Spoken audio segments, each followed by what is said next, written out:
But first, you spend a bunch of time curling your hair only for it to fall out. Well, that's really frustrating. And what's a gal to do when her hair will not curl? I'm clearly out of my element here, so Belinda, please take it away. Yep. Bill not spending a lot of time curling the hair, but master stylist Ericka Ramirez, she does spend a lot of time curling the hair, and she's actually going to show us how any hair can hold. So what are some necessary steps we should take when prepping? Okay, so for sure it has to have some kind of heat protectant in the hair because we don't want our hair singeing or frying in the curling iron. So a good heat protectant, along with something that has some kind of hold in it, so that, you know, a mousse, a gel, it could be a cream, something that has some kind of hold, not a strong hold to where it's crunchy, but you want it to hold once the heat hits the hair. Okay, and Rain's hair is so beautiful. What kind of prepping did she use today? She did a volumizing mousse, so she could have the volume at the root area, and of course it has her heat protectant in it as well. Okay, and is there anything that we should do when the curl's actually leaving the barrel of the iron? Yes, so here we have an example. We would get, you know, everything has been prepped, sprayed, you curl, and then, hold for a second, and hold the curl in your hand. Because if you drop it, the hair will cool down with the limp curl. Thank you, Belinda. And if you clip it, that way it cools down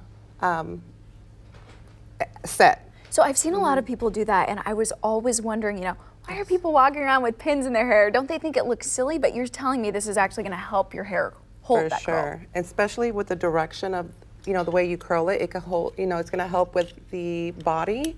And it's going to help with the holding the curl for you. If you're still struggling, you could downsize the size of the curling iron. So if you feel like it's still limpy after, you know, you curled it and it's still falling, just go, like for instance, this is a 1 1/4, you could go down to like a 1 inch. Okay, and then one thing about that curling iron, how hot do you have it right now, and what do you recommend for different types of hair textures? Yeah, good question. So for Rain, she has like a medium texture, so we have a medium heat. If it was coarser, I would suggest bumping it up to the high heat. That way it could hold the curl because it's a higher heat.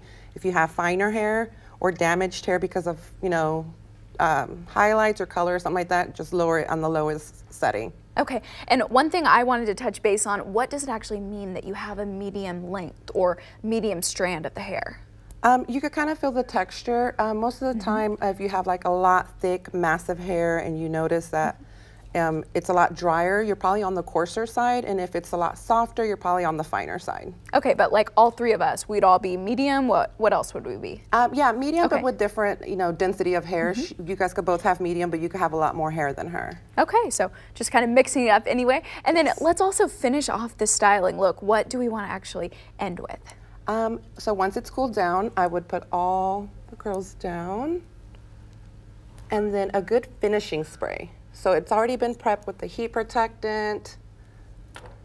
Her hair curls great. Oh my gosh. Yeah. And then a good finishing spray at the end. And then you should be good to go. Okay, so I'm definitely going to have to use some of these babies. Yes. What are these even called? Just clips? Like a double prong clip.